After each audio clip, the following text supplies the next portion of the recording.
but I'm leery of places where the leadership is ran by women. Okay. Because I think if we're talking biblically, it's not a manosphere thing. It's not a because I have a pair of balls, I'm the greater. There's a certain structure that I believe we're supposed to follow. And I think women are great working alongside us. Okay.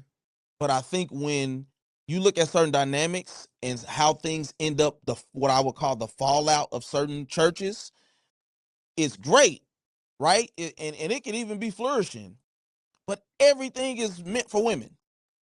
And I'm like, that's which we'll get into something we're gonna talk about later about leadership and things of that nature.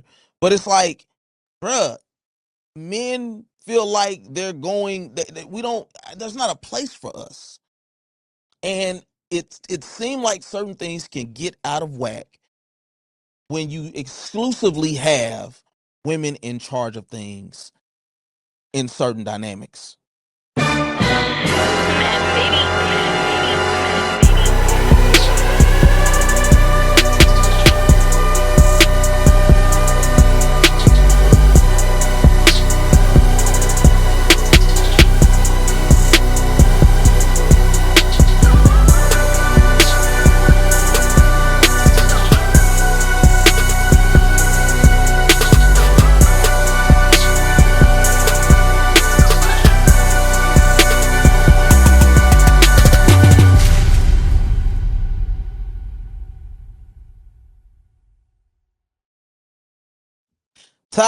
Top of the morning, the afternoon, and the evening to you, whomever you may be, wherever you may be watching, looking, or listening.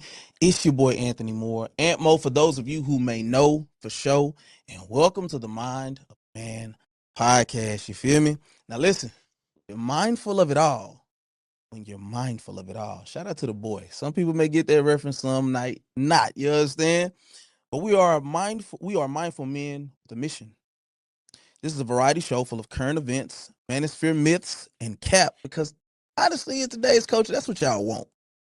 Now the goal is simple: how do men lead and lead well? This is dedicated to those on the road to exceptional. Whatever that is for you, we'll see you on the other side. So this is a submission to bridge the gap between ignorance and comprehension, because some of y'all just don't get it. The desire is to curate healthy dialogue and speak candidly from the mind of a male perspective. Now, do have a guest today. So this guy, man, how our paths cross, how the internet works, one will never know.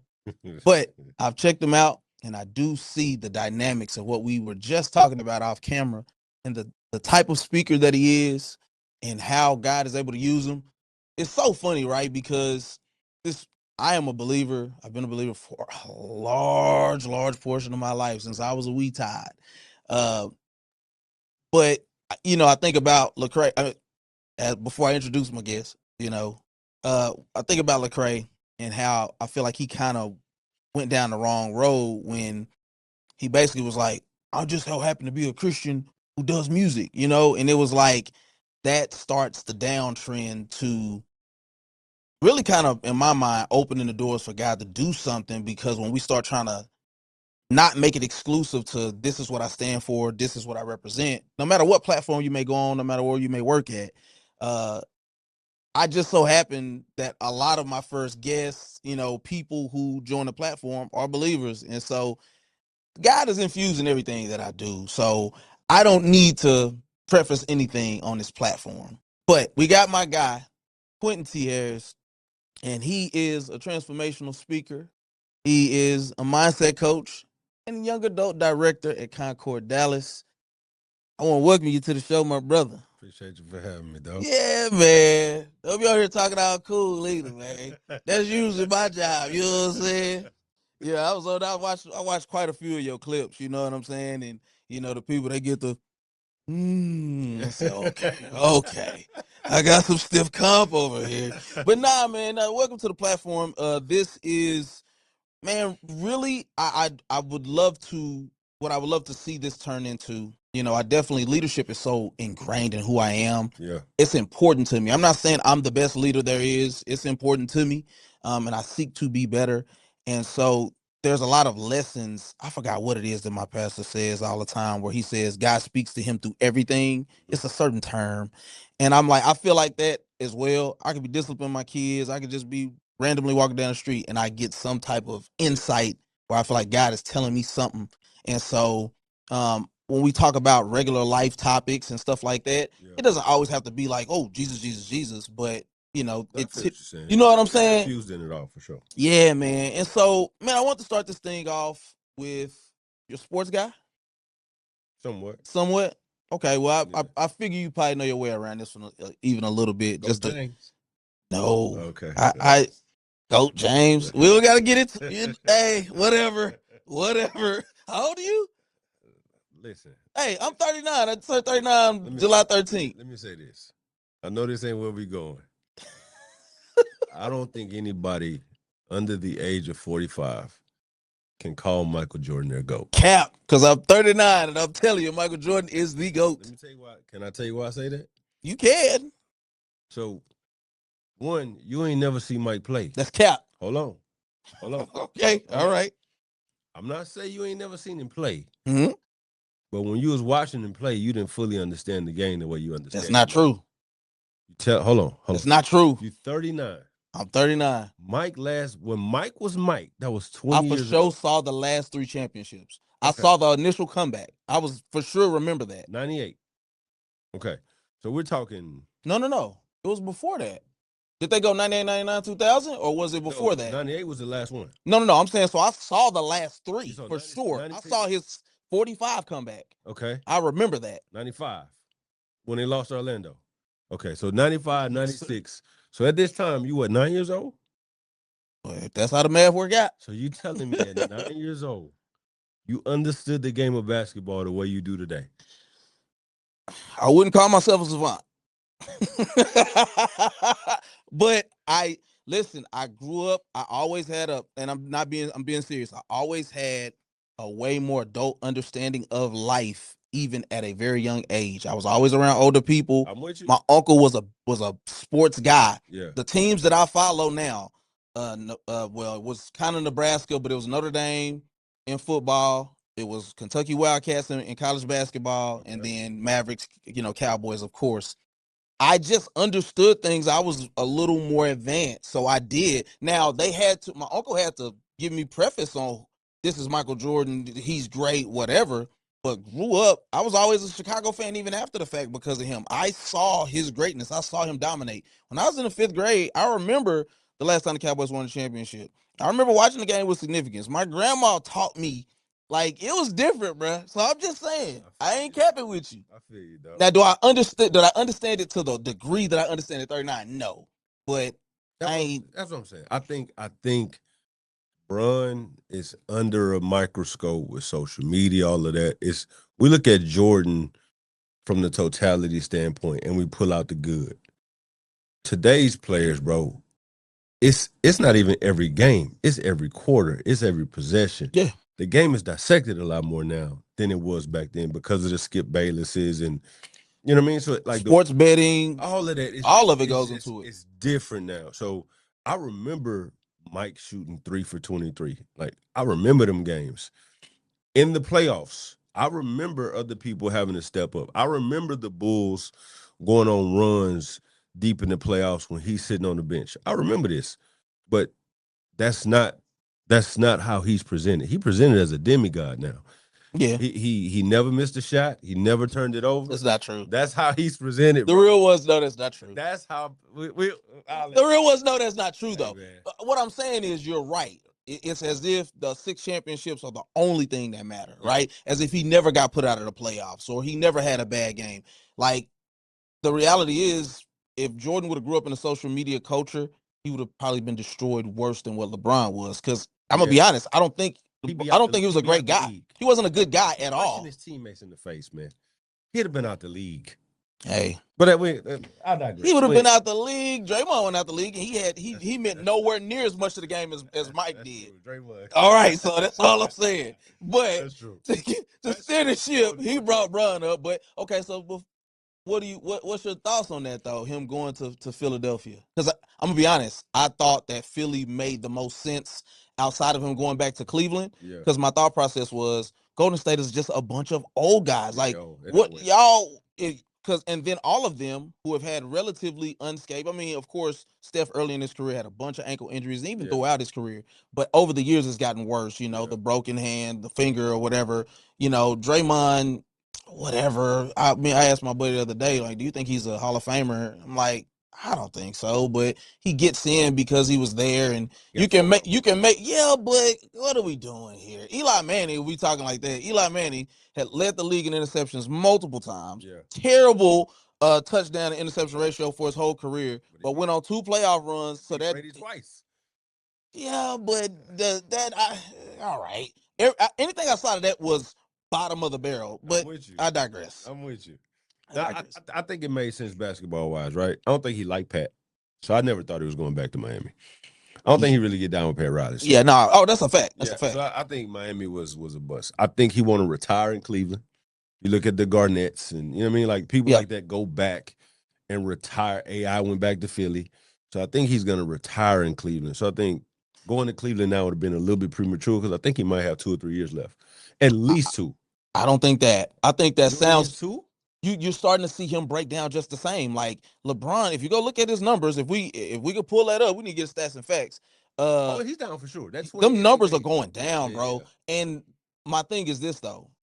We know him for who he is. yeah. Nobody's really ever appreciated like that until they're gone. And that's whether that's out the league or passed on, right? Yeah. So we all know how great LeBron is. So I'm not I trying don't to think say we that. all know how great LeBron I is. think we do. I think now, mind you, I was the biggest. I would argue. I would never fight Hate, nobody. hate Bron, bro. I don't care for him as much. I think what we say freedom represents, you got to be careful how you wield your sword because it turns things in a direction that we can't control. Okay. I.e., you look at a Kevin Durant, bro. Are you gonna be with the Rockets again? Or are you gonna go somewhere else? Like, are you gonna try to go join Bron in Philly? Like, it starts to get out of hand, Yeah. and so Bron is a whatever. Bron's a corny dude to me for sure, but I don't think he's not a good guy. Okay. I love that he's been with his wife. That he's a great, for what we see, we don't never know how these people live, but he Yeah. appears to be a great dad. Yeah. You got your son into the NBA, you know, open the school. There's plenty of things that we could talk about that I really believe, like, man, it makes him a cool dude. You get what I'm saying? In that regard. You don't like him. I get it. I don't like, I You don't. don't like him. It's cool. You don't like him. hey, You hey, trying to look, you trying to you spin it. start trying to, You don't like well, him. if you look at it from the side of, Yeah. I don't like the choices that he's made in basketball, and I think it starts to sully everything when you see everything that people are doing nowadays. I think that's just always going to muddy the waters. I don't think in his mind he's thinking about Kevin Durant when he's making his call. Right? He's Right. I don't he's think thinking about himself. he's thinking about, hey, this is what I want to do in my career beforehand. These organizations who really don't care about their It's players, facts. right? It's facts. I don't want an organization, and I got an organization that's not even trying to win. Look what they gave me in 2007. I got a drag to the finals, right? Well, hold on. I can give you that, but we're not going to act like LeBron ain't been GM. We're not going to play those games. That first, hold on, first Cleveland? No, I said I'm gonna give you that one. I said I'm gonna give you that one. Yeah. But a lot of the recruiting LeBron did. Let's be very clear about that. Host first Cleveland. Host first Well, Cleveland. that's what I'm saying. This is where it started, though. It started first Cleveland when his organization is not doing anything to win, and he's saying, I'm gonna take my own career in my hands. If Cleveland was Jerry Krause and Jerry Reinsdorf, if that I don't think he leaves Cleveland. But he understands I don't have an organization that's building or even understand how to build around me. And I won't go play with my partner and I'm gone. So I don't think it was his mindset initially was, let me change the landscape of the league. That just happened to be what happened because of what he did. I could argue that. LeBron is the only NBA star ever in history that never adapted his game to winning. The way that LeBron played basketball when he first came to the NBA, outside of getting a little bit more of a jumper, his game has been the same. So when you look at that '07 team, we know the Danielle Marshalls and all of the Eric Snows. We know that, right? That's cool. But your game, with you not being an amazing shooter, which I'm not trying to say he had to be, because he was good enough. Yeah. But you force guys to be spot up shooters, and it didn't. And you have the ball so much that it's penetrating dish. And so if you look at first Cleveland, you look at Houston. I mean, not Houston. I'm sorry. You look at Miami. Yeah. You look at Cleveland. That's never changed. The only thing that changed was you got what we would consider a bona fide superstar. And I'm not gonna act like LeBron didn't elevate his game, and Kyrie Irving. Yeah. He had never played alongside a guy like that. Yeah, Dwayne Wade, but Dwayne was at the end. Dwayne, yeah, you know what I'm saying? So I just look at that and I'm like, he played the same way. So in a way, you kind of drag down your team. We can say about Jordan, if you whether you say nothing else, is that the triangle before the triangle, it was give me the ball, get out the way. Yeah. He learned to play within Phil Jackson's system, and the points may go down by a few. I agree with you. Michael Jordan, but it elevated the team, and it allowed for the Steve Kerrs and those players, the Paxsons, those type of guys to be able to get their moments. The cool coaches, you know what I'm saying? He said I ain't. You know what I'm saying? I'm naming guys from to your point. What coach and what system Bron played for like that? True. No, I'm not. I agree. You don't have a Larry Brown. You don't have a Phil Jackson, right? That's an ownership problem. I get it. I'm not arguing with you. Great superstar players need great coaches because they got to be able to pull something out of them that others can't. Yeah. So that's why Miami probably actually made more sense, because even if you don't like Pat Riley, he comes from winning. Yeah. There's a culture there. He knew how to pull something out of LeBron that I think at the end of his career, he could say, I don't like you, but I appreciate some of the things that you may have did. 100%. You know what I'm saying? So my bad, man. You good. This is really what I actually enjoy about the show itself. It just ends up being long in the buzz. So hopefully we got some people who love that. So I want to get into the Ryan Clark situation. Yeah. So it brought me to two things: the black agenda and the idea of the narrative that we have to follow as black people. Yeah. For those of you who may not know, if you know for sure, Ryan Clark got let go. It was like 10 minutes left on what was it, NFL Live or whatever. Yeah, and so during the break, right before the last segment, they say, hey, it's over for you, buddy. And so, there was a thing that said they wouldn't let him go back on, but comes to find out that wasn't the truth. He actually said, hey, should I be done now? They say yes. He leaves. It brings me to the idea of what type of control can we really have as black people? Because we talk about this freedom of speech thing, which has never been a real, the inception of this country. We can say what we want to say. I can go down some of those rabbit holes with you, not fully, you know what I'm saying? Because I don't think that there's a black empowerment movement to come that's going to elevate us. And I personally believe ain't nothing going to change till Christ come back. Yeah. So we got to each one teach one until that day happens. And if it doesn't lead with love, which is going to actually come through Christ first, nothing's ever going to change. It's only going to get worse. Yeah. So that's my little sidebar. But what are your thoughts on that? Because in my mind, he was the one who pushed the envelope. He was a guy that they couldn't, quote unquote, control. He was going to utilize his platform to speak about whatever he wanted to. If it was the black agenda, if it was how something didn't go properly, he was going to utilize those moments, much like I believe Stephen A. has done in the past, but separate result for what his overall value to the company. What do you think about that? Man, I think we can't be dumb enough to believe that it's our platform to start with. Right? He don't own that. He on Pivot. Like, his platform is him, Fred, and Shannon. Mm-hmm. Those people have a completely different agenda than he has. They answer to a completely different set of people than he probably even cares about. So to think that it's his now, is it his responsibility as a black man to do what he did? Absolutely. Is it wrong for him to do what he did? Absolutely not. Yeah. But to then think that the people that cut his check are gonna sign off on that when they disagree with his point of view, I think it's misguided, right? So I'm not shocked at what happened. And I heard a little bit from the pivot today where he was kind of talking about that they were telling him that some of the stances that he took made some of those people uncomfortable. Um, and I get it, right? Like, why would they be comfortable when they feel like you're talking because they don't feel like you're talking about society. They think you're talking about them and their friends, and right. So I can understand the situation. I'm not shocked by it. I'm shocked it took this long, honestly. But I think what it goes to show is your production does not override preferences. So this boy got 4 Emmys. This people can't spell Emmy that's been on TV longer than him. He has 4 and he's dismissed. So, and I think we all can take a lesson from this, man. We working for these companies and we are showing up as ourselves. It's up to a point to where they say that's no longer welcome here. And I run this. So what you gonna do? Right? You don't control what I do and don't do.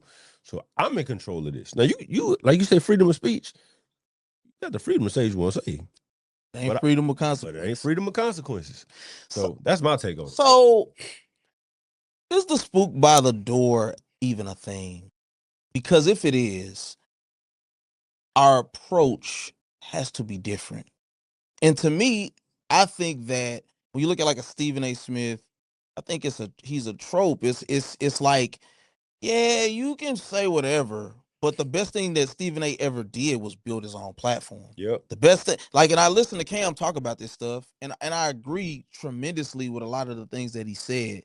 And I don't know, man. I got an issue with us being. It's really speaking to the same thing you said. It's the naivety to think that you can go in these people's house and go use the bathroom, come out with your shoes off, with your belt unbuckled, scratching your stomach. You are going to get put out of this house, and you be lucky if something worse don't happen to you. Yeah.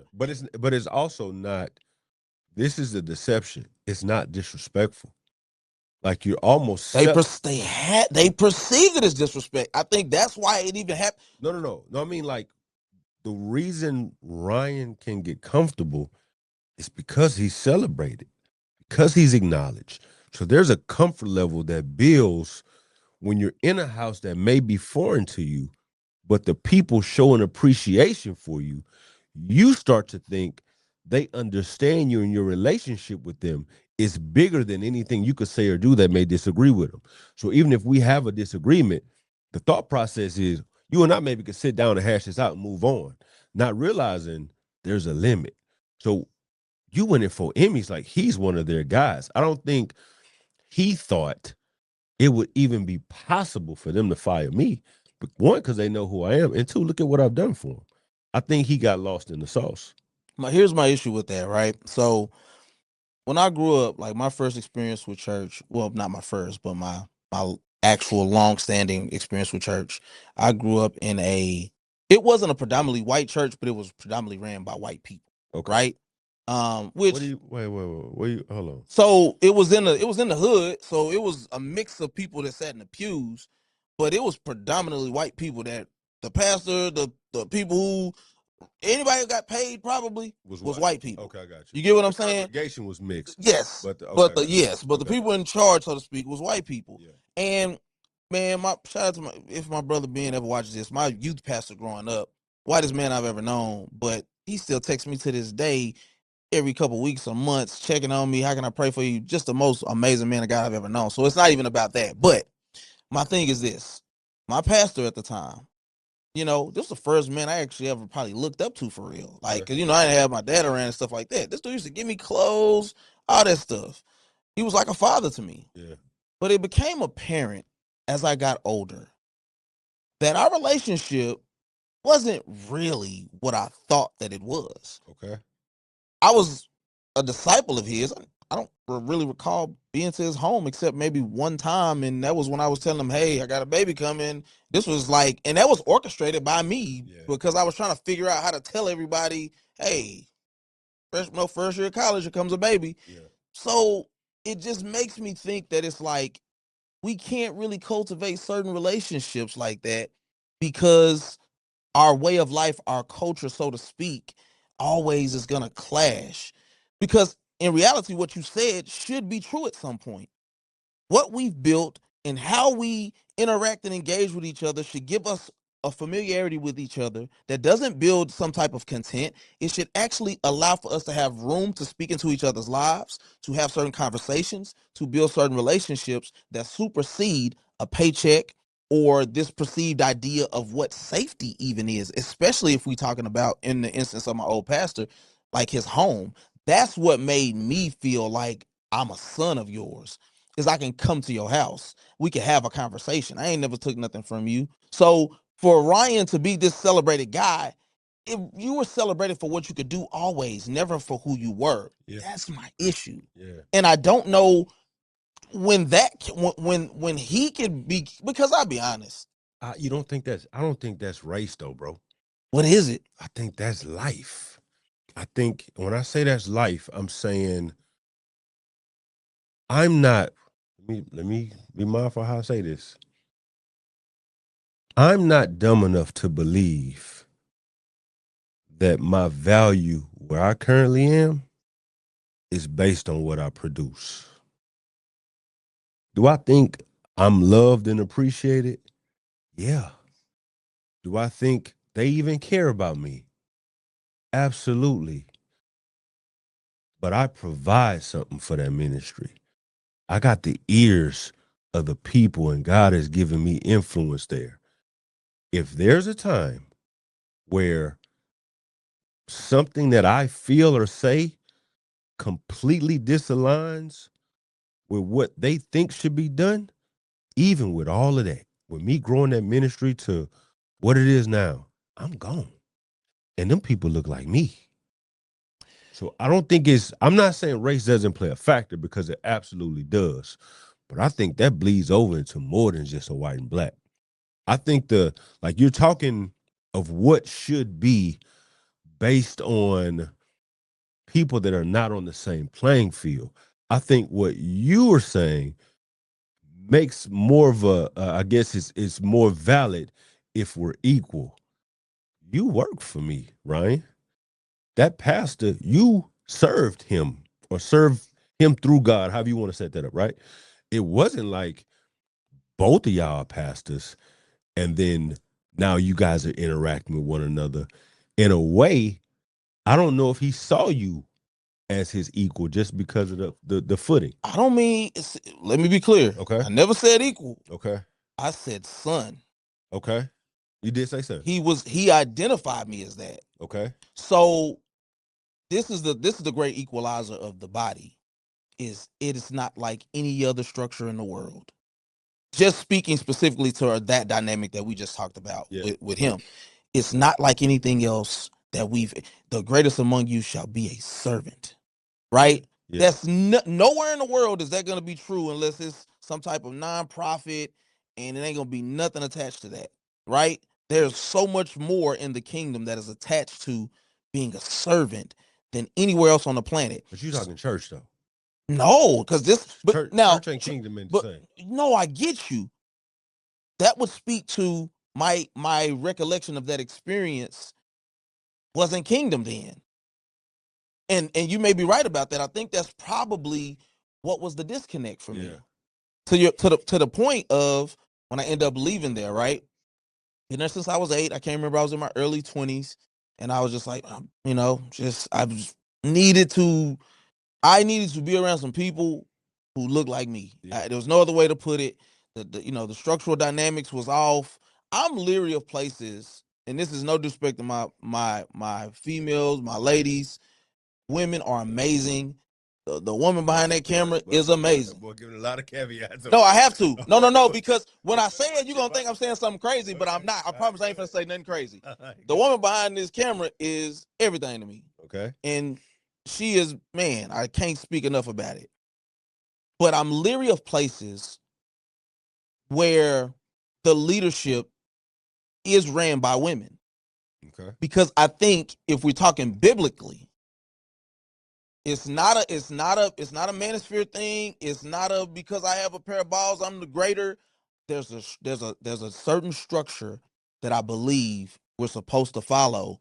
And I think women are great working alongside us. Okay. But I think when you look at certain dynamics and how things end up, what I would call the fallout of certain churches, it's great, right? And it can even be flourishing. But everything is meant for women. And I'm like, that's, which we'll get into something we're gonna talk about later about leadership and things of that nature. But it's like, bruh, men feel like they're going that we don't, there's not a place for us. And it seemed like certain things can get out of whack when you exclusively have women in charge of things in certain dynamics. I've heard people, and I've heard, like, working at the post office, I've heard people say, other women, I hate when there are, they say black. I don't know. I don't know nothing about the color of it, but Yeah. I hate when there are black supervisors because they power trip specifically on other women, and there's a certain energy that is given off that affects the environment. Now, I know I'm probably gonna stand alone on that. That's cool. I ain't worried about that. I don't need nobody to show up to my aid. But I do believe that you need strong men to lead in most cases for things to be able to have an ability to have a certain order that looks like kingdom. That's just me. I got you. So I'll say this. I think I may be in a bubble where I am. Mm-hmm. We have a strong male presence where we are. Mm-hmm. Like, even within my ministry, man, when I first took over, there was a lady who was leading it first, and she did a great job, like getting it off the ground. Is right. she still at the church? She still is. Okay. She's in another position now, but she still is. I remember going there initially and seeing, I want to say it probably was 90-10, maybe sometimes maybe even 95-5 as far as like female male ratio, right? Mm-hmm. Since I've taken over, it's probably 60-40 now. So like, having, to your point, having that male presence has made other men feel more welcome. And I mean, you've seen some of my videos, right? Like, Mm-hmm. I'm shooting it to you. I'm shooting it to Yeah, you straight. yeah, So I yeah. think there's an appreciation for it. However, to your point, I think the perfect mix is when we are working together. Yes, for right? sure. I think if it's too patriarchal for the sake of the conversation, I think it's out of hand. And then when I Yes. think it's too much estrogen in this room, Yeah. I think it's too out of hand. I think when we're working together in the correct atmosphere, I think it Yeah, gets because great results. I think what we've seen from history is, and if we got to stop acting like certain things aren't put out biblically that are just simply stated. Yeah. But then if we look at history, when it's male dominated, it's misogynistic, it is oppressive, it is domineering. That's a fact. Yeah. We've seen this from history. We look at our country now. Yeah. And then on the opposite side, when we see the women, it's just a little more volatile. I'll just say it that way. And that is nothing no different than what we've read biblically. Yeah. Absolute power corrupts absolutely. That's Yeah. just a fact. And now the way that it can be corruptive, is that a word? The way that they I can got be you. I corruptive, know what you mean. you know what I'm saying? Walk with me on this one now. Yeah. The word, I'm a word guy, so that's why it's gonna stick in my craw till I get it. But the way that it can corrupt systems looks different based off of gender. But I think, once again, we were always meant. I just believe that, biblically speaking, we were always meant to lead. But people, there's just a lack of good leadership. There's a lack of solid leadership in general in our world today, and that is always going to make people believe that men aren't right for the job. Yeah. I think we've gotten away from what real leadership looks like. And we might as well go and get into it, because that was a part of the question. Gotcha. Yeah. But yeah, go ahead. So Go ahead. leadership now is power, it's authority. There's no servanthood leadership. There's no concern about the overall well-being. It's, how do I make me okay? How do I get everybody underneath me to do what I need them to do for me And stay there. and stay there? Yeah. Right. And if you aspire to be anything other than there, now I got a problem with you because you're not helping me. Right? or you want what I have. Yeah. And that's just so misguided. Yeah. Let me read what the question was. What is the disconnect with men and leadership in the world and church today? So that was a part of my question. Yeah. And I'm in this world, bro. Some of the stuff that I've seen, dude, is mind boggling, right? But I think part of it too, like you asked me, was I a sports guy earlier? My sports kind of tailored off with Kaepernick. Okay. So I was heavy. I played football all my Yeah. life. I played a little bit in college. Played basketball. I boxed as a kid. So I was heavy in sports. When the Kaepernick thing happened, I didn't watch football for that first year. It was like the whole NFL boycott. Mm-hmm.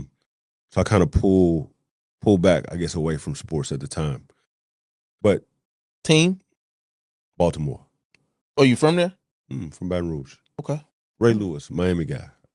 I can rock with that. So I've been rocking with the Ravens for a minute. But I think a lot of people in power before their current position may not have had a lot of influence, may not have had a lot of cachet, right? So it's like, if you've never been the guy, you don't really know how to handle being the guy. So then I make you the guy with unlimited access, with unlimited resources, with unlimited power. You've never wielded a sword that strong before. I don't even think you understand what you're doing. Then you get to a level where you think you do, and nobody can tell you that you don't. So I think that you don't have people around you that can self-correct some of that, I think plays a huge role in church or in corporate. I think one of the things that's been a benefit to me, man, I got a lot of dudes. So last night, I had to teach last night. Mm-hmm. It was like one of my guys was happened to be there just to support. He takes a picture and sends it to the group chat. I ain't gonna get into what he said, but it was about me, right? I finally sit down. Once I'm finished speaking, I finally sit down and I just pull my phone, bro, and I go through this group chat and they are murdering me. Okay. They are killing me because they don't care about none of that. Yeah. Right. They don't care about none of the influence I got in the city. They don't care about who invited me to speak and what platforms I'd have been on and what they paid you to. They don't care about none of that. Yeah. They rock with me and they gonna make sure I stay correct. But a lot of people, once they get to that seat, bro, they don't have that. It's a bunch of yes men. It's hard for you to be an effective leader when everybody around you is agreeing with you.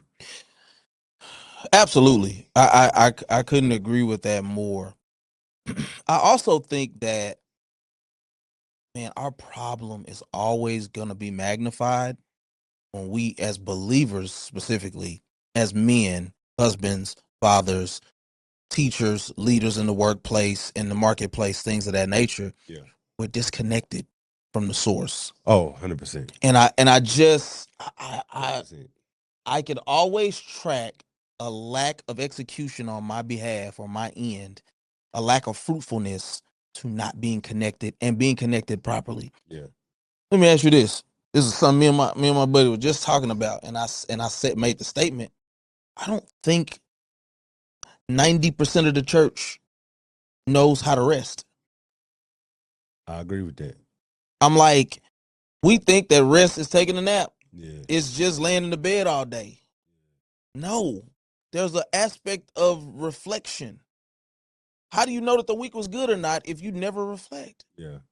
Or the hustle culture that pulls us away from it. I forgot where I was watching it at, but they were talking about I don't know if the word was hustle, but it was hurry or like rushing, like being the spirit. Okay. That like it's always just getting you from one place to another, so you just miss God. Yeah. If you never slow down to be and this is basic stuff. Yeah. But we don't know what it means to slow down. There's always money to be made. There's always a gig to get to, a speaking engagement. It's a lot to that. Because I was going somewhere else as far as marriage, and we're gonna get there too. But yeah, I don't know, man. I think the more that we stay disconnected from God, it allows us, or not knowing how to properly connect, it allows us to kind of just exist in no man's land, and we chasing after something that we don't even know what it is, and that's what's more dangerous. And we passive dependent too, bro.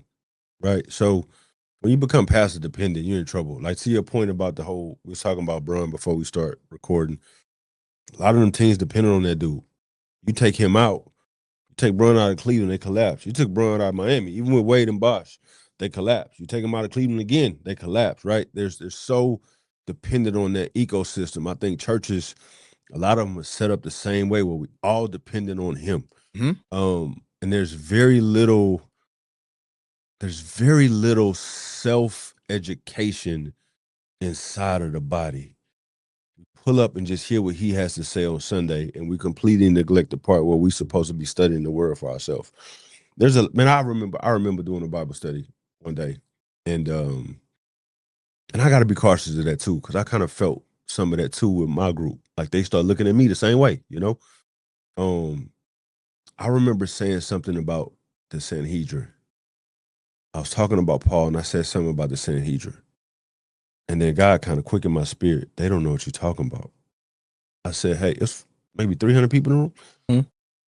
That's how many of y'all know what the Sanhedrin is. Not one hand went up. Right? Not one hand went up. So it's like, we're not properly, like, having our own time with God to lock in.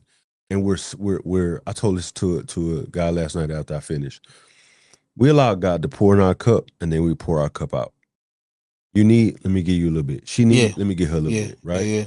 But in actuality, our cup should never move. We should be sitting our cup inside of a bowl, allowing God to pour inside of our cup. And the blessing that we have for everybody is the overflow of what's coming from us. We're not giving from an overflow. We're taking from our own reservoir, right? So when you do that, you become drained, and then you become, let me get to the next thing, let me get to the next thing, let me get to the next thing. And before you know it, you'd have done 6, 7 things and hadn't taken any time to spend with your father, right? The relationship and the fellowship piece is just, it's just missing, you know, because there's always something to do. And the idea of the reservoir is a great example, is because in my mind, I think about a reservoir always only being needed in case of emergency. Yep. That's if last thing is like, okay, before I stop here, okay, this is going to be just enough to get me here. Yeah.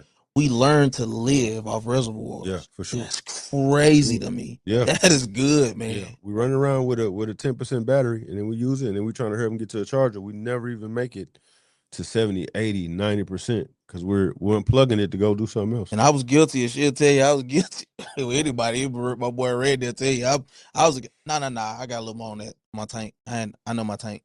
You know, that's dangerous when you think you know your own tank. You didn't make this call, boy. Yeah. What you talking about? You know your tank. I'd have had a couple, man. I ran out on the bridge. You know that bridge that crosses the water in Rowlett? Going over the water. Yeah. Ooh, I ran out on the bridge, bro. It ain't even know. Is it shoulders? I don't think it's shoulders over there. Yeah. I had to walk back to Garland, get a gas pump, and yeah. So, because I thought I knew my car. Yeah, there you go. Yeah, thought I knew my car. Yeah, man. So I'm intrigued by leadership so much, man.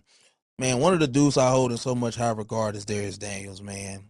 Are you familiar with Darius Daniels? Yeah, I know him. Man, that dude there. He got a machine down there too in A, bro.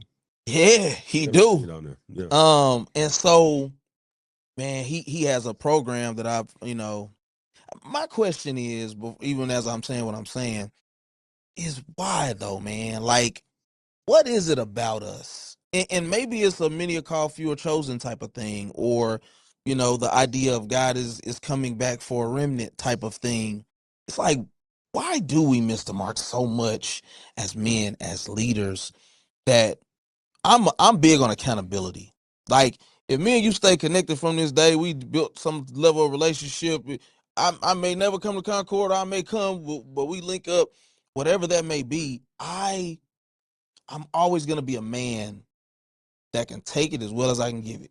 So you call me out on something, I'm gonna eat it, because I understand the importance of what accountability is.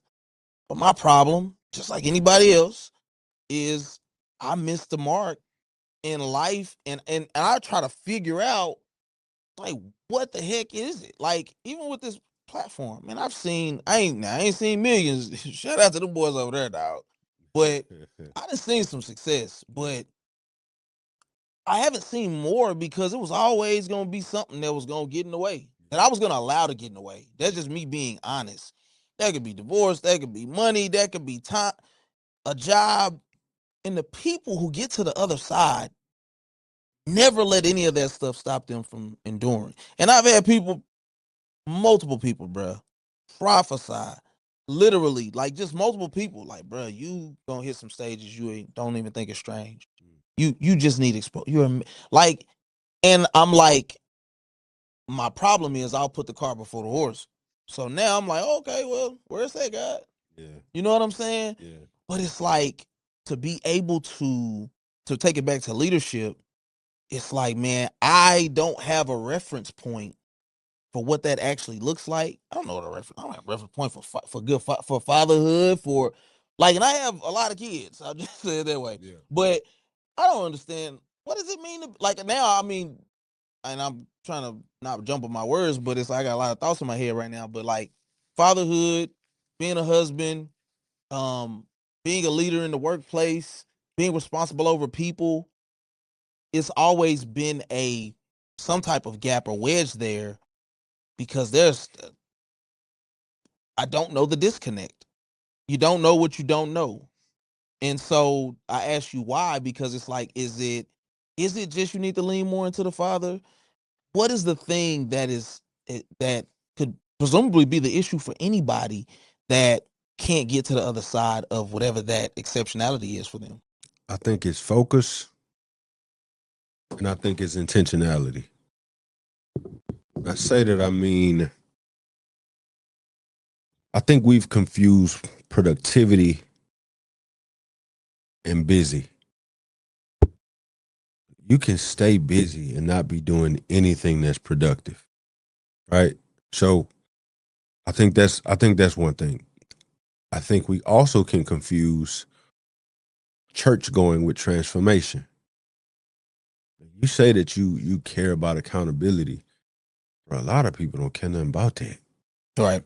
right? A lot of people don't want to be told that they're wrong. A lot of people want to believe that they're okay. So like if you don't have a heart that's willing to be corrected, if you're not locked into what you're trying to do, and you actually have some tangible things that's going to get you to where you're trying to go, and you can map that out, it's going to be very difficult to get to the other side, right?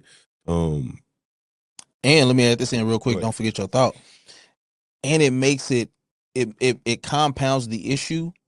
Cause man, listen, my grandmother raised me. She passed when I was 17 years old.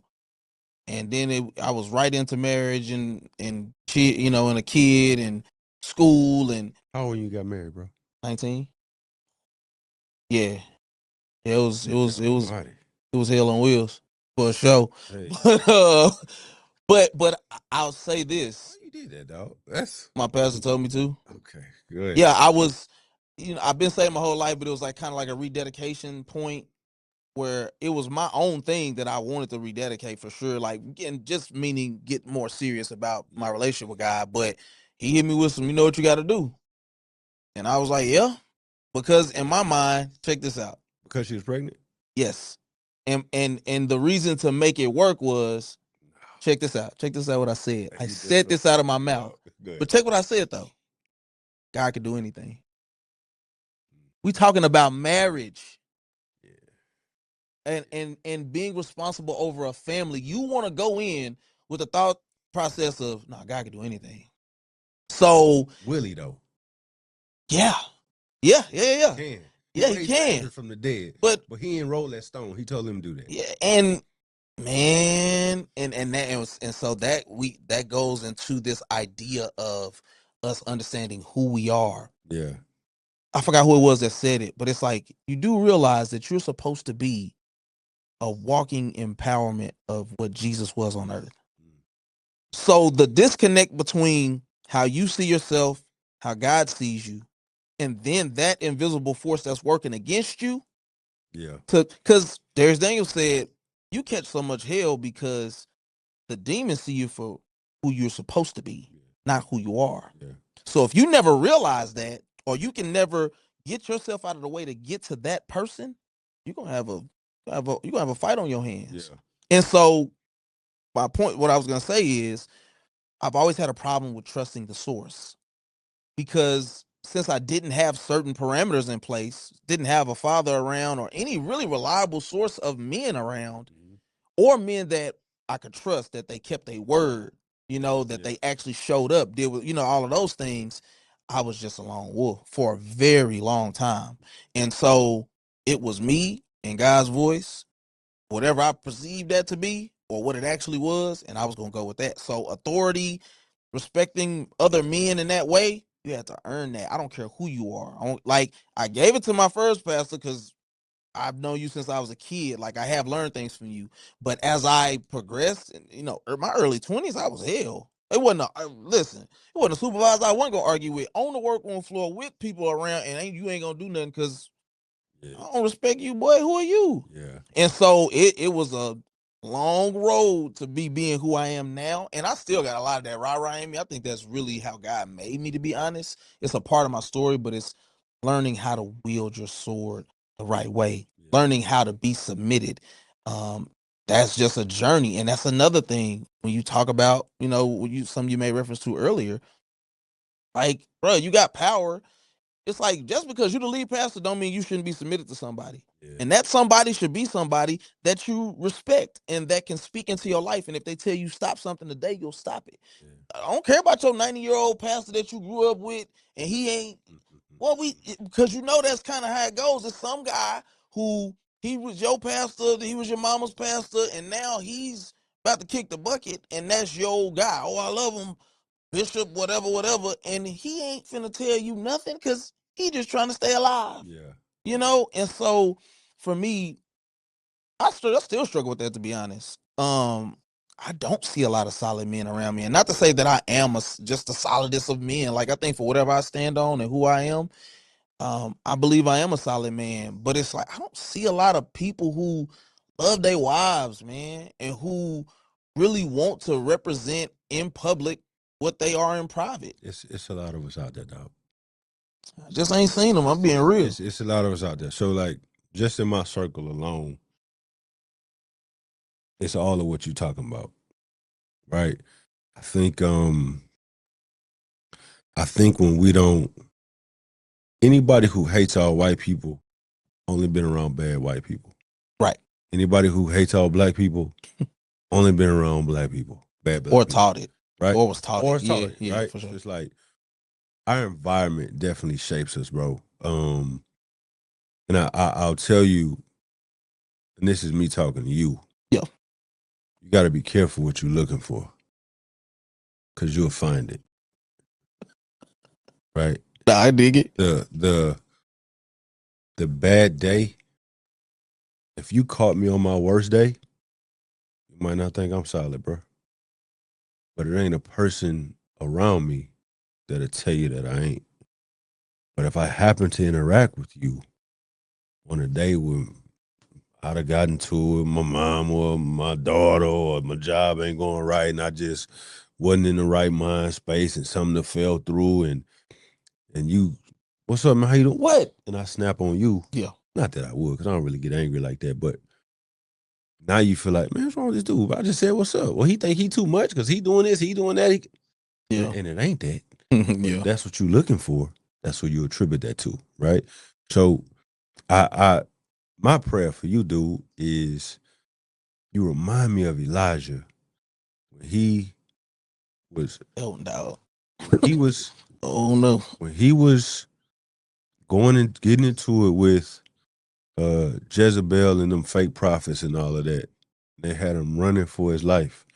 And he in the cave. He tell God, I'm the last one. And God said, no, you ain't, bro. You the last one of where you at. But I got 50 more over here just like you. So, bro, it's out there, dog. I think it's just who you're around. I think it's that's your world. Yeah. You know what I'm saying? I got, now, mind you, my boy Randy, solid. One of the Shout out to solid. Randy, dog. He didn't call your name earlier, Randy. I want you to see this. He said he ain't got nobody, Randy. No. I didn't say that. I ain't say that. I said I see a lot of people. That's what I said. You ain't gonna catch me up on that. He know. My boy know what it is, man. Man, he know what it is, man. That's my guy, man. Nah, but he's. I probably want to say I've never seen what a healthy marriage looked like until my partner got married. He been married for like 3 years, 2, 3 years.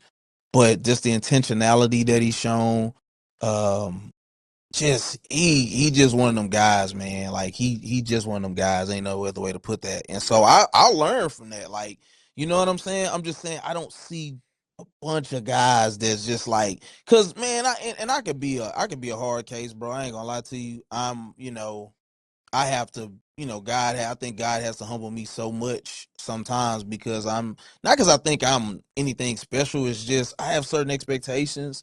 And so when you say something, I expect you to do it. I'm not saying that don't mean like stuff don't happen. But why you expect that? That's just my thing. That's just part of my some of the things I've dealt with. That's the truth. No. When you say something, you need to do it. For sure. But you can't have no expectation for nobody else to say something and for them to do it. Should they? Maybe they should. Yeah. But to expect it, I say this all the time. If you get upset driving in Dallas in the right lane and somebody from the left lane try to exit and you get upset at them, that ain't their fault. That's your fault. Because you'd have seen that a million times. It's going to happen. Yeah. That's the environment that we live in. The only thing that breeds frustration is expectation. For sure. And to expect anything from anybody else other than what they are, if they disappoint you or irritate you, that ain't on them. That's on you.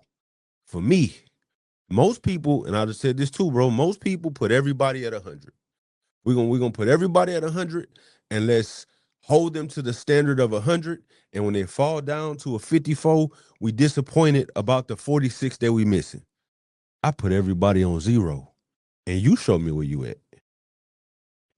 If you pull up and you a 34, I'm not gonna expect 35. Now, if you have a 35 day, I'll take that 35, but I don't expect nothing more than a 34. So I'm not expecting you to be 100. I'm not expecting you to be a 50. If you show me you a 34, I'm gonna let you be a 34. That way, I'm never frustrated anybody for being them. I'm never out of pocket or irritated or aggravated for anybody from being them. I'm just gonna believe you are who you are and just leave it there. So I don't want you to, and I know when you say expectation, if you're gonna call yourself a man and respectable, then you should do this. For sure. I'm with you. That ain't the world we live in, bro. No doubt, and I think I've learned that stuff the hard way. To be honest, that was a breakthrough thing in therapy for me. Shout out to Dr. Acho too. Another solid person. Dr. Acho. Yeah, okay, we first was at 0 10 minutes ago. Now we got 2 solid people in the last 5 minutes. Dr. Acho does a job. Dr. Acho get paid to sit down and do his job. Now he does his job well. Dr. Acho do his job well. All right. Don't get me wrong. But I'm just saying, you know what I'm saying? He be trying to get me caught up. He ain't gonna get me caught up. You know what I'm saying? No, but that was one of them things with my family where I was still caught up on. So I think that we can make ourselves out to be certain things in life, like, oh, I'm a loner, something like that. But then sometimes you really could just be like, you kind of on the outskirts with it, right? Yeah. And I think I've operated like that a lot. Especially like growing up, I had a family early, believer, just certain things I wasn't gonna mingle with no more. I never really did, stuff like that. And so in my mind, I was seeing my sister, who I've had an estranged relationship with for however long, since my early 20s, as the little girl from when we did everything together. Yeah. And as teenagers or whatever. And the same with my brother. And he's just like, bro, like, you don't know these people. You don't know them for who they are now. You know them for who they used to be. And you can't hold them to some standard that they can't live up to. They're not, because they, it's same with my mom. My mom was in prison like 80% of my life up until like my 20s. Yeah. And it's like, you don't know her. Yeah. Yeah, she's the person who gave birth to you. She ushered you into this world. Thank God for that. but that's a stranger to you. Yeah. So you expecting something from her isn't realistic, and it was a breakthrough. You get what I'm saying? And I'll be honest, I've really gotten better. I think the difference between, and I'm not, now that you've said that, going back, it makes me, I don't want to have to do caveats, but it's like I've gotten extremely better in those areas. Well, good. To where I've had disconnects, even at my church that I'm at now, where it's like I joined in January. From the pulpit, they talking about people serving, but they can't get me in a ministry. And I'm like, I didn't talk to 7 people, or I've talked to somebody 7 times. Why can't I get logged in? What's wrong with y'all? Yeah. But it was like, I just been chill. I was chill. I was quiet. I just kept showing up. I keep talking, whatever. And then eventually, it happened. So it's like, you got to give people rope. You got to release some of that stuff, because I think at the core of it, it's just built on disappointments. You grew up in your whole life. That's it. Your daddy tell you something, he don't come through. I didn't respect my daddy for a long, long time. I didn't respect the man he was. None of that stuff. He wasn't around. You know what I'm saying? And I hated them. I hated both my parents. But God has over time freed me from those things. Amen to that, bro. And so, to skip ahead though, now it's like I just desire to get to the other side. But it's the reference. And I think that's the big thing about what I may learn on my own platform from other people. I don't sit before cameras and act like whatever. I could posture and do all of that. But what do people get from that? Everybody sit on platforms and they're expert, and they, oh man, manly men, y'all are cowards. A lot of y'all don't know how to, you know what I'm saying? You ain't the husband of one wife, like, and I ain't even talking about divorce. I'm just saying, like, it's men that I encounter, and I'm just like, I don't rock with that, bro. I couldn't even do business with you, because I just don't stand for that. And I'm not saying I'm a perfect person, no, but that's one of my things. So don't talk to me about how you cheat on your wife. I don't even know you. I ain't playing golf with you. I ain't going to eat a burger with you. I'm good on that, because that's a character thing. Yeah. And so, let me ask you a question. What's going on?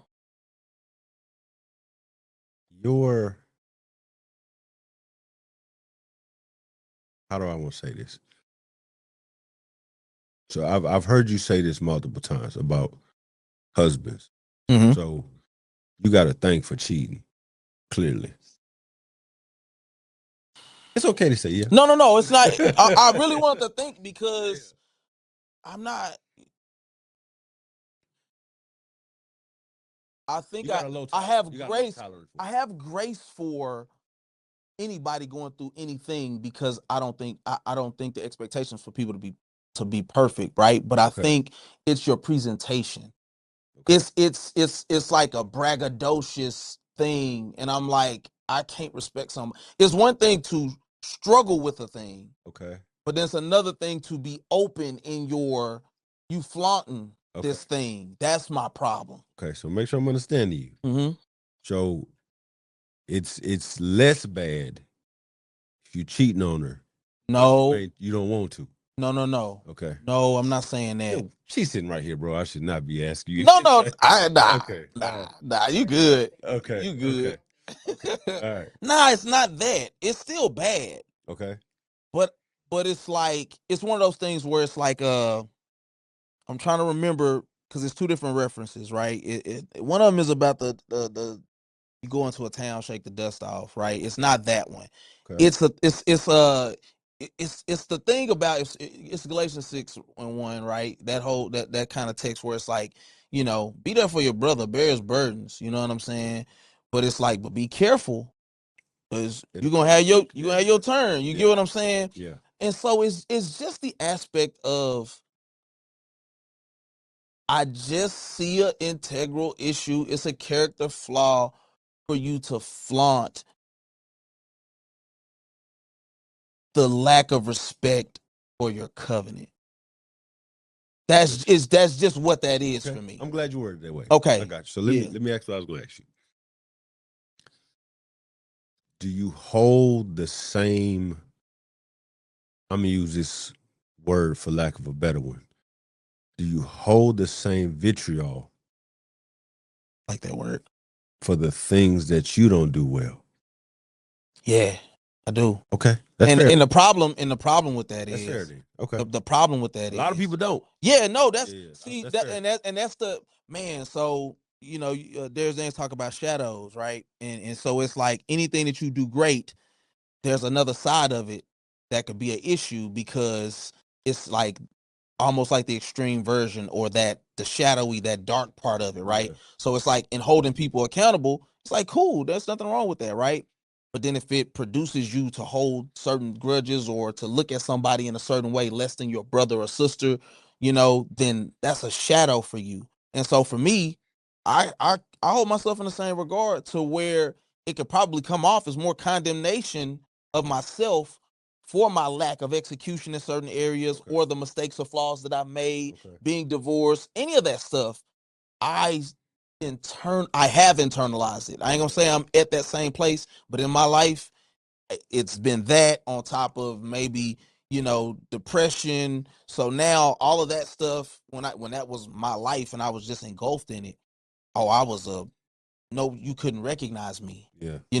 There was no confidence. There was no assurity in who I am in Christ. It was just a shell of myself, just kind of moping around the earth to a certain extent. So yeah, I absolutely have been like that with myself for a very long time. I got you. So I yeah, got you. Okay. All right. yeah, man. So okay.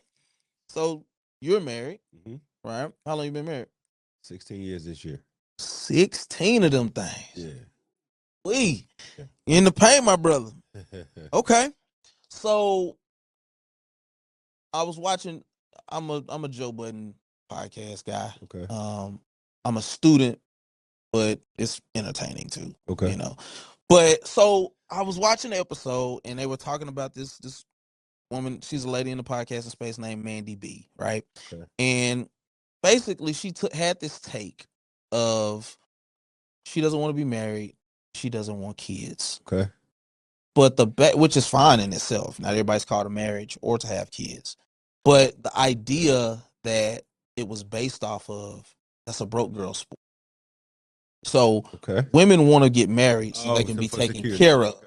Yeah. Yeah. Not for the aspect and almost speaking to the aspect of anybody who would be, especially a woman, would be in a position to have money and influence and etc., wouldn't even want to be married or shouldn't want to be married. Now, this is not a woman who's a believer. She had a podcast at one point called Horrible Decisions, Oh, that's her. WHORE. Mandy and Wheezy. Yeah, Okay. that girl. Okay. Okay. I know you're talking about. Yeah. Yeah. But They build different, cuz. yeah, I got you.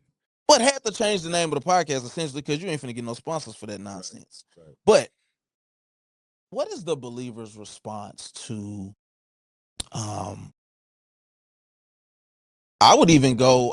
That was just kind of a reference point, but the idea of number one, do men? Because I do believe, as Kevin Samuel said, women give access to sex, men give access to relationship. Yeah. You run a ministry. You are, you're around people ripe for marriage in today's culture. What do you see? And is there even still a real desire on both sides for marriage? No, bro. Tell me why. Um. So let me give you my thought first on that. I don't know that I'm pro marriage. Okay. Okay. Let me explain what I'm saying. 50% of the marriages end in divorce, bro. Coin flip. More than that in the church. And then another 15 to 20% stay together for the sake of the children. So you got 70% of marriages that are failed. There's nothing else in this world that you can do that you would take them odds. If I put you in a plane, say we got 4 parachutes, brother. 3 of them don't work. Pick one and jump. You ain't jumping out that plane, right? The institution, the way that it's currently set up, ain't the way God set it up. It's broken. Then we got people getting married that don't even understand what this thing is. You don't know. You've been watching rom-coms on Netflix, so you think y'all skipping down the beach and waking up and bringing you breakfast in bed, and she writing you little love notes, and she's supporting your dream to you want to be a painter, and she's working 8 jobs so you can go paint at the right. That's what we think marriage is, bro. Um, so when I say I'm not pro marriage, it's because I know we ain't got the tools to actually make it work. We setting people up for failure because people are getting married based on how they feel. What happened when he don't make you feel that way no more? What happened when you come home and you don't feel love now? We just say, I can't take it no more. I'm not happy no more. I'm out. Right?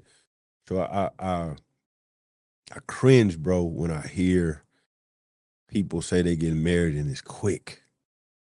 You don't even know them. I'm a firm believer. Just like you see summer, fall, winter, spring, you need to see anger, jealousy, happy, frustrated. You need to see the wide range of who this person is to understand is this something you could even deal with? You know? So that's kind of I'm never pushing anybody to be married. Yeah. If anything, I'm talking you out. Cause if I talk you out, you ain't Yeah. ready no way. Right? And I do everything I can to try to give people the tools that they need, bro, so they understand. Bible says that a man should love his wife the way Christ loved the church. Jesus laid his life down for the church, bro. Are you gonna lay your life down for this woman? Are your thought process, are you willing to kill some of that to make sure that this cohesive unit comes together? Right? Women, are you willing to respect the office of husband even if he don't always look respectful? Right? It's like, Come on, Abigail. bro, man, hey, say that boy life, didn't it? Say that boy life. God did what he Right? did, but Hey, yeah, for like, sure. met that ball that road, saying that ball life. So it's like, I don't think we really got a good grasp of this thing. I know we don't. And I listen to a lot of, and man, I got a good wife, dog. I don't know. People with bad spouses, I don't know how they doing it. Yeah. It's tough when you They got a not. good one, That's right? that's why it's so high. That's why it's a coin flip. Yeah. So in this arena, dog, is I see people that don't have a desire because they recognize them numbers that I'm telling you, right?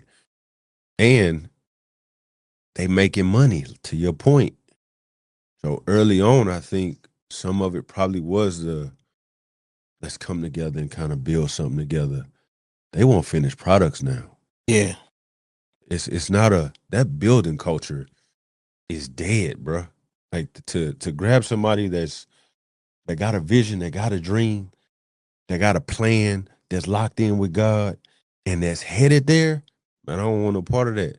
I need him to already be making $250,000 a year. You know how many people in this country make $250,000 a year?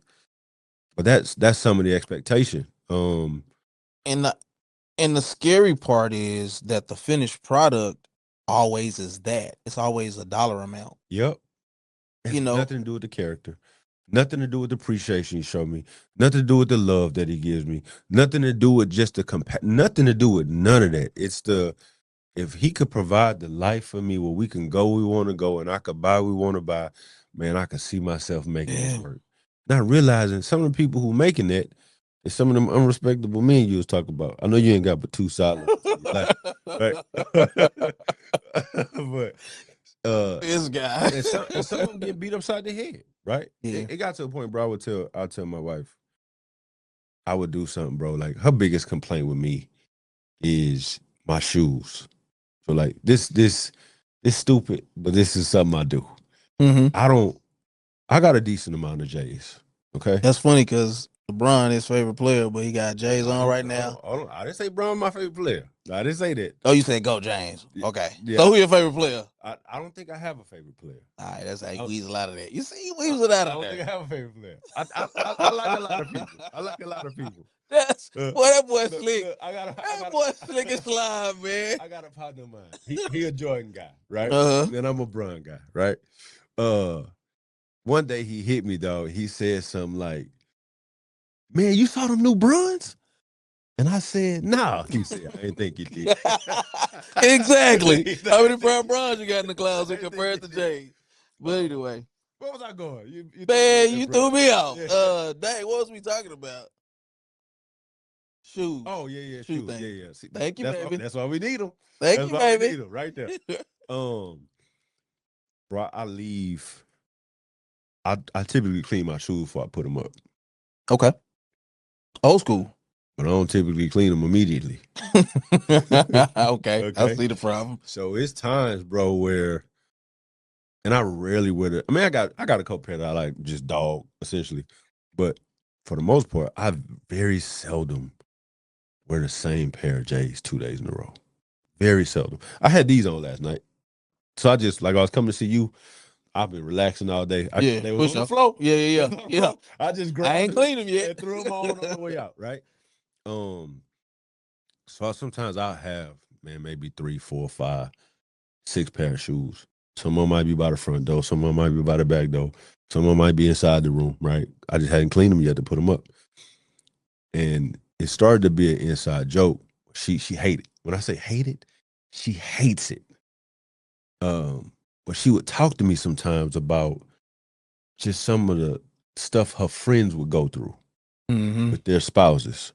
Mm-hmm. And I used to tell her, at least he don't leave his shoes in the floor though. Right. Can you imagine if he left his shoes in the floor? Petty. Every time she would talk about some of this hard stuff, where's shoes at though? Yeah. Right? Just to show That's her, hilarious. just to show her, Yeah. I know you don't like this, but this really Yeah. ain't that bad in comparison, Yeah. right? So yeah, bro, I think we've lost the essence of what God wants this thing to be, bro. You know, we've lost the formation of it, and I think people are grabbing at a feeling of being cared for, or a feeling of emotion versus a true relationship. A lot of people want a husband, but don't necessarily even know how to be a wife. Yeah. Right? Yeah. A lot of people want to have a wife, but don't even fully understand the responsibility of a husband. So I think I think it's broken, dog. And I don't know if it goes back. You know, I think to your point, you said something earlier, man. God, this thing rapping, bro. God said it's gonna get worse. If a lot of issues that we talking about get fixed, that make God a liar. If it gets better. So I just don't I just don't see us ever fully getting to the place where marriage is what it need to be, bro. I know I said a lot there. No. I can rock. I think there's always hope because I think as long as his spirit is present, there's opportunity and room. But I think that if we're not being the leaders as believers to set the standard and to hold true to what that word says, Yeah. and to be sensitive to the spirit to actually operate, because we can read the word all day long. If the spirit ain't present, no, there's no scales coming off no eyes or the heart. You know what I'm saying? And so I hold out hope that even if it's a remnant, even if it's 4 or 5 couples, Now that's possible. You could definitely make a difference in a small group. yeah, When I say I'm talking like culturally, like yeah, overall. that's cooked. No, absolutely, I agree 1,000%. Yeah. I just how oftentimes we talk about being a provider, right? Yeah. And I'm not saying it's not money. Let me be clear, because money matters. It's Yeah. important, you know. But what all in your mind goes into being a provider, though? The one thing that and I think every woman that's a woman probably say this. They want to be provided a safe space and a place to be heard. I don't think and even as men, dog, we fixers, bro. I ain't gonna sit here and I listen to your problem. But you got something cooking. But That's what that eventually, is. we Yeah. gotta get to the point where we about to fix this. Yeah. Women don't always want that fix. sometimes they just want to communicate with the person that they live with, the person they share in life with. And I did this wrong today, right? Today. My wife came to me today, bro, talking about something. And I instantly started, well, see, if you would have just, I don't know why you didn't. All you had to do was, and then by the time she was off the phone, I was like, he's so stupid. He's so dumb, right? So I think the provision is money for sure, but I think it's also safety. I think it's also love. I think it's also a place where they can be heard and feel like their opinion matters, even if they will yield to you for the final decision. They want to know that you've taken their opinion into consideration Yeah. up to that final decision, right? So I think there's a lot that we have to provide. We got to provide ease. Like she shouldn't be carrying the bulk of the weight in any capacity, I don't think, right? I think our shoulders are broader for a reason. Yeah. And because of circumstances, I think they've had to play some masculine roles, but that ain't ideal. Like, just because it can be done doesn't mean it should be done. I could take this microphone and hammer in the nail, but that ain't what it's designed for, you know? So I think the true essence of a provider is to provide the space for a woman to be a woman and not take on the roles of a man. It's good. I just look dumb, bro. I know I'm thinking too. Yo, you think you look dumb, dog? You just be trying to catch, you be playing them games, man. All right, this is the last thing, man. We'll end up with this, and I'm gonna just read it. Black people make it hard to love black people, and it's coming from the standpoint of always attaching. How can I say it? Acceptance in the black community, to me, always seems to be attached to certain things like homosexuality, feminism, and certain agendas of the like. Hold on. Hold on. Make sure I'm understanding what you're saying. You're saying like the essence or part of the acceptance in the black community is to be homosexual or to be a feminist? Make sure I'm understanding what you're saying. So, from the other side of the fence, Okay. it seems to me like there's been this, like, if we go back, like, I'll say COVID, right? Okay. Up until we start hearing that, man, there's been this mass layoff of black women within corporate America. Okay. There was this whole thing that was pushed, that put on a pedestal, and I'm not saying I have anything against women who are educated or make money, but Okay. it was from the standpoint of I make $100,000, I don't need blah blah blah, or um every time we see blackness represented on a screen, or a large majority of the time, it's from a homosexual standpoint. Okay. You I mean like the propaganda piece of how it's presented? Yes, Okay. I got yes. And so my question is, how do we collectively, is it possible in any way, course correct? Because a lot of the times that I see these black men put in certain positions, it's by black females that gotta have him because he beat their face the best, or it has to come from the standpoint of I forgot her name, but the baddies chick, all these people who say, I could buy what I want now, even going back to even the Mandy thing, you know what I'm saying? So it's like, is there a way to course correct, and can we? Because it seems like we be our own.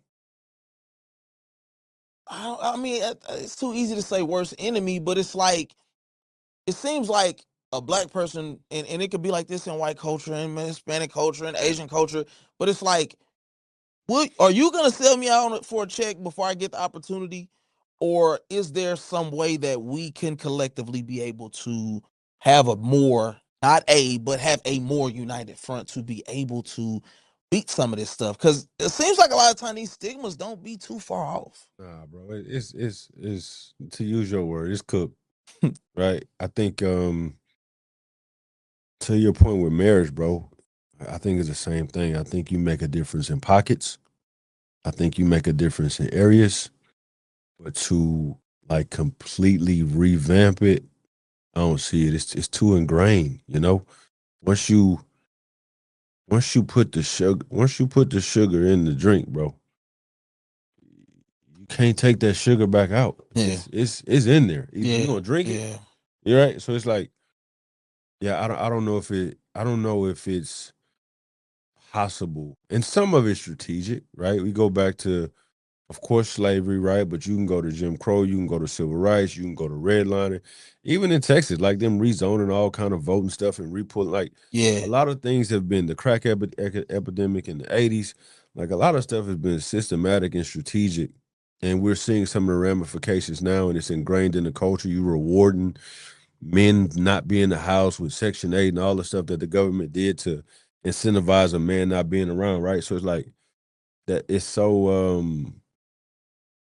ingrained, dude. I don't know if you could make a drastic difference, but I think you can pull people out. You know, it's kind of like the starfish analogy where it says a kid was running on the beach and a whole bunch of starfish had washed ashore. You heard this analogy before? Mm-mm. Kid was on the beach, a whole bunch of starfish was on the beach, and it notices that they're everywhere. Like it's thousands of them. You can't even count them. So they watch this kid pick up starfish and just throw it back in the ocean, like going from one to another. And the guy stops him and says, "Man, there's no way you could save all these starfish. Like you wasting your time. It's a waste of energy for what you're doing." And he said to save all of them, but the ones that make it back in the water, it's more than worth it. I think I think our job is to just get as many back in the water as we can, and hopefully they can reproduce and expand the cluster. The cluster never take over everything, but we can go from a small semicircle to maybe a globe one day, right? Um, so yeah, that's my thought on that, bro. Okay. So lastly, um, I'm gonna actually add this. I don't even know that. Nah, I ain't gonna do it because we're gonna do a different interview. So I ain't even gonna do it. Well, we're gonna do an interview, so I ain't gonna do it. But Okay.